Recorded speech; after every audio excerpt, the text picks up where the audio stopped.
Hi, this is Bob Popp of Gunpoint Recording Studios, and today I'm at the Liars Club and we're doing our little punk rock gig, and I'm going to go over signal path with you right now.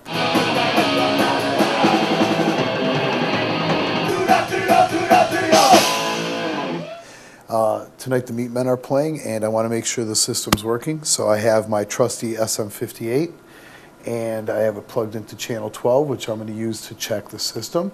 What I do is I make sure my gain is down, I make sure that my auxiliary sends, which are my monitors and my effects processors, are turned down, all my sends, all my mains, I make sure my amps are up, make sure everything else is turned on, plugged in, and I turn on my pre-fader level and I say, check, check, 1, 2, 1, 2, and I look for signal here. And as soon as I have signal, I say, all right, I'm going to turn my master up for my monitor, and then I'm going to turn my monitor up, and I should start hearing a monitor.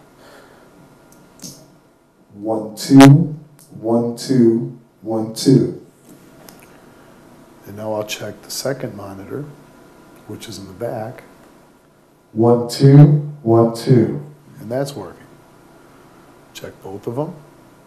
1, 2. So now we have our monitor, which means our musicians can hear themselves.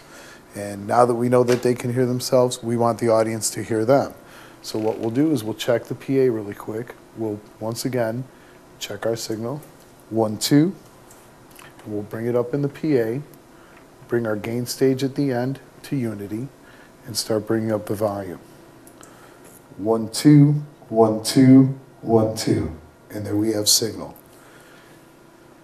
Now that we know what we're doing on the top of the board, let's go down here a little bit and we'll talk about what's happening. Microphone goes into the channel goes to the auxiliaries go to an equalizer, the equalizer goes to an amplifier, equalizer to amplifier, amplifier to speaker. Those are the monitors for the performers to hear themselves. The other signal path that we have was for the audience works the same way, but instead of taking an auxiliary route, it takes a main route. So microphone to the gain stage, to the filter, which is the EQ. Let's forget about the aux sends because we already did that. We turn it on. We have a fader, which sends it to our output, 2, 1, 2. Our output goes into the EQ, left and right.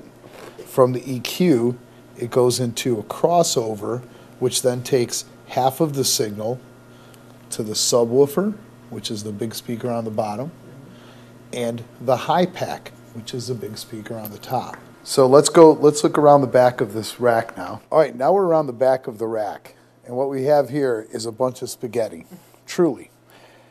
Our outputs of the mixing board come out of here, and they go into the back of the equalizer. They go into the inputs.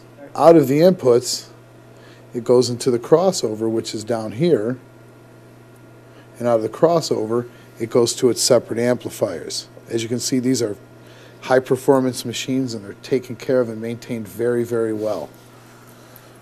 I should talk to the maintenance guy about that one. The same thing happens here with our monitors, except our monitors don't need to cross over because they don't need a subwoofer. Some do. We don't, not in a place this small. So our output goes into our equalizer on the top, that'd be the Alesis, out of the Alesis into our amplifier. This is the cable that goes to the front monitors, this is the cable that goes to the back monitor. So basically we're splitting our monitor amp into 2 separate amps.